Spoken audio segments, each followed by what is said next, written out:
В эфире программа «Актуальное интервью», в студии Юлия Великодная. В Якутске сегодня завершается первый международный фестиваль кыргызского кино. Состоялись показы классики кыргызского кино фильмов советского периода. Фестиваль посвящен 90-летию выдающегося писателя, драматурга Чингиза Айтматова. И сегодня гость нашей студии – председатель Союза кинематографистов Кыргызской республики Талайбек Кулминдеев. Талайбек Акжалтоевич, здравствуйте. Здравствуйте. Расскажите, как прошел показ в Якутске, какова реакция зрителей? Спасибо. Как вы сказали, да, действительно, в данное время проходит такое событие, это международный кинофестиваль «Кыргызское кино». Как само название, да, оно уникальное, то есть уникальность как раз заключается в том, что мы привезли картины советского периода, это по произведениям Чингиза Айтматова. Как вы знаете, Айтматову в этом году исполняется 90 лет. И мы совместно с Домом дружбы, там, с кыргызской диаспорой, это мероприятие приурочили как раз к этому мероприятию. И фестиваль проходит, можно сказать, очень хорошо.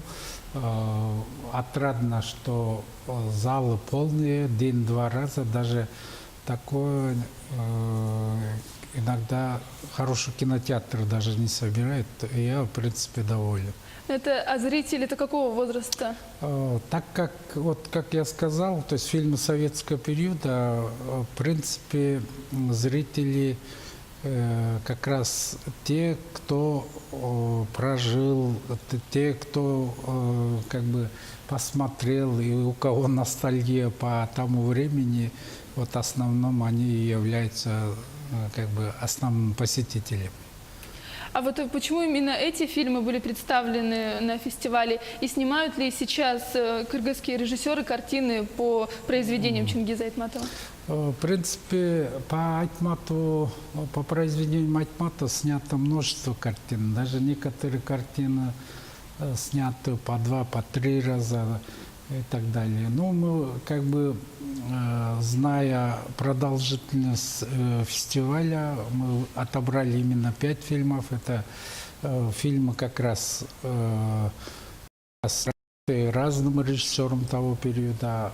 Например, фильм «Джамилю» сняла режиссер Ирина Поплавская. «Первый учитель» снят Андроном Кончаловским. Остальные это уже кыргызские кинематографисты. И мы отобрали так, как можно сказать, исходя из того, что она должна быть интересна зрителю и так далее. Да? И мы могли привести другие картины. И это «Буран и полстанок», и «Тополек мой на красной косынке» и так далее. Но привезли именно это 5 картин. В данное время, в 90-летии запущена одна совместная постановка. Это первый «Белый пароход» совместно с узбекскими кинематографистами. Снимается фильм, это современный вариант «Белого парохода». И мы с кинематографистами именно якутскими в прошлом году договорились, что это тоже один проект, это «Пеги и пес в бегущем крае моря». Я думаю, в дальнейшем тоже кинематографисты будут обращаться к творчеству Айтматова. Я думаю, нас ожидает, в принципе, и другие картины. Вот как раз-таки об этом проекте вы будете его делать совместно с якутскими коллегами, вы говорили ранее. И еще и узбекские кинематографисты будут задействованы. Значит, это будет международный проект. Да, я вот хочу уточнить просто.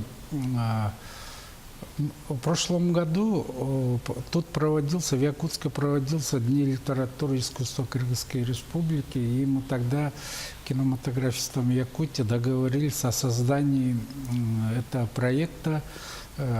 Этот проект задуман как раз нами, совместно якутским кинематографистам. И Летом моя картина участвовала на кинофестивале «Киношок», и мы получили гран-при. Это картина «Мунабия». И с Москвы позвонили, взяли интервью, и вот тогда они спросили, какой будет следующий проект. И вот тогда я сказал, как раз следующий проект будет именно с российским кинематографом, в частности, якутянами.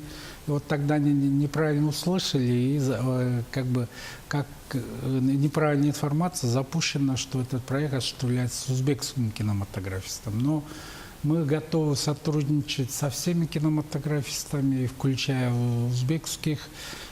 Я думаю, это будет проект международный, но так как сейчас идет прогресс якутское кино и кыргызское кино, хотелось бы, чтобы это был совместным нашим проектом. А на каком он этапе сейчас находится?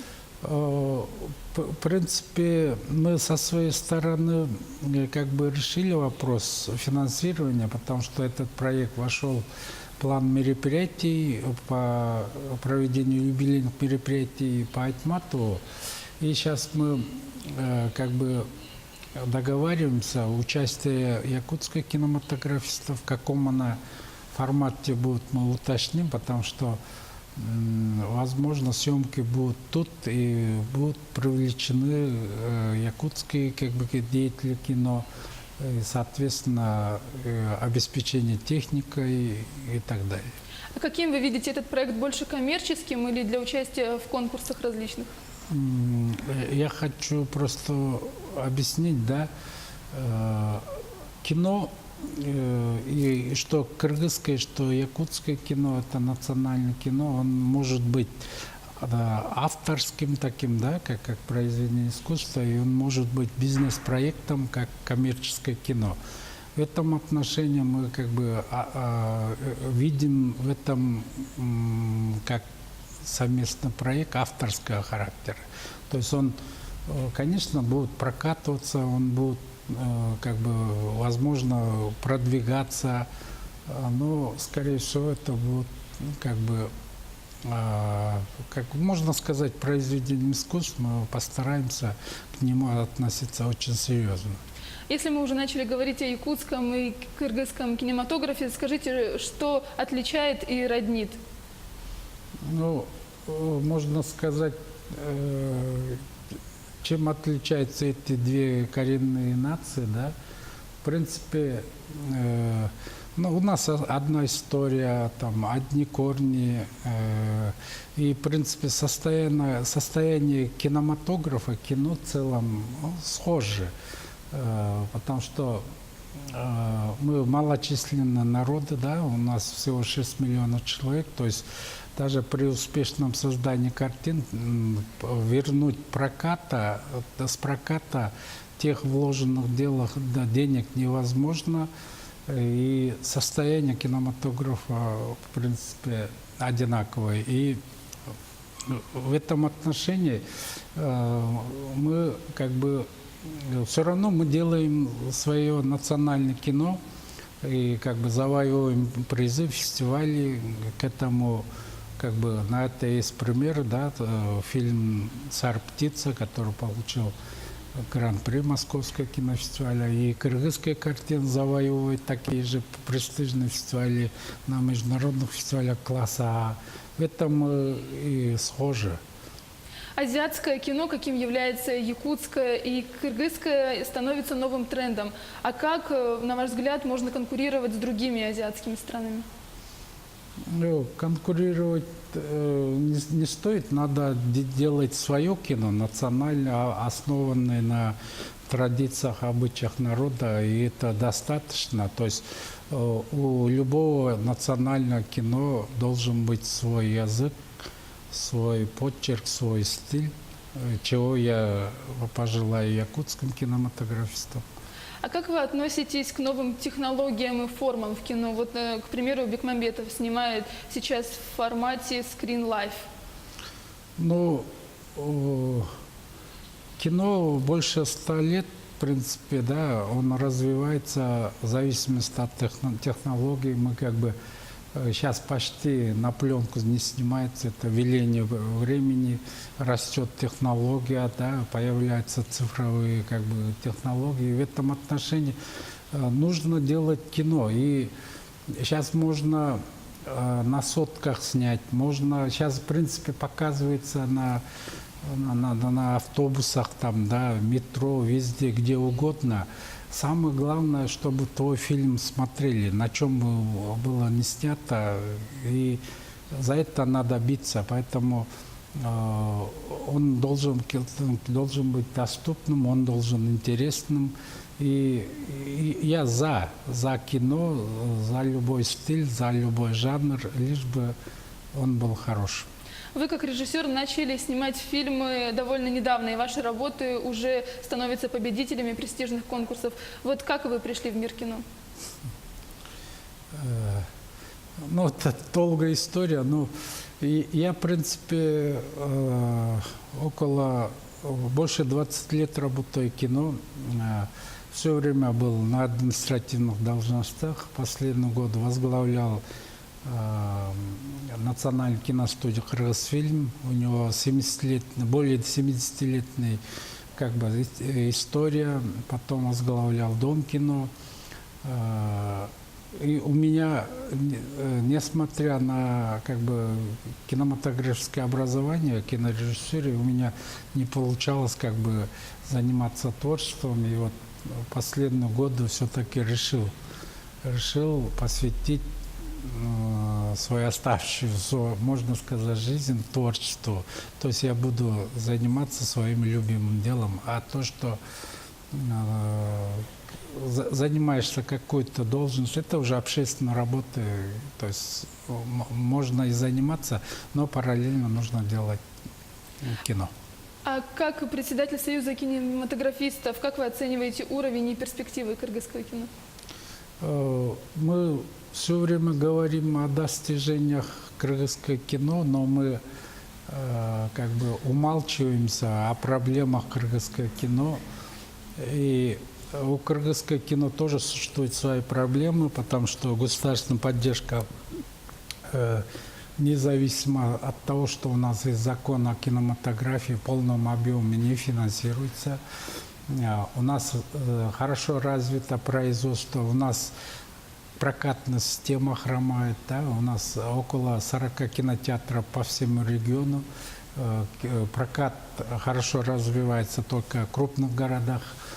У нас почти нет дистрибуции, продвижения картин, системного я имею в виду. У нас почти отсутствует совместных проектов, их мало, и поэтому все это как бы накладывает отпечаток на развитие кино. Ну, мы, зная эту проблему, постараемся как бы решить, достичь новых высот. И одним из таких задач как раз является создание совместного фильма с якутским кинематографистом. Это очень приятно. И ваши пожелания якутскому зрителю в завершении нашей программы? Что могу пожелать якутскому зрителю? Ну, есть страны, страны развитые, которые не имеют своего национального кино. В этом отношении даже Якутия, являясь субъектом Российской Федерации, имеет свое национальное кино. Это радует. И если они считают себя патриотами, они должны поддержать свое кино, хотя бы своим участием, покупая билеты на национальные фильмы. Того и я им всем желаю.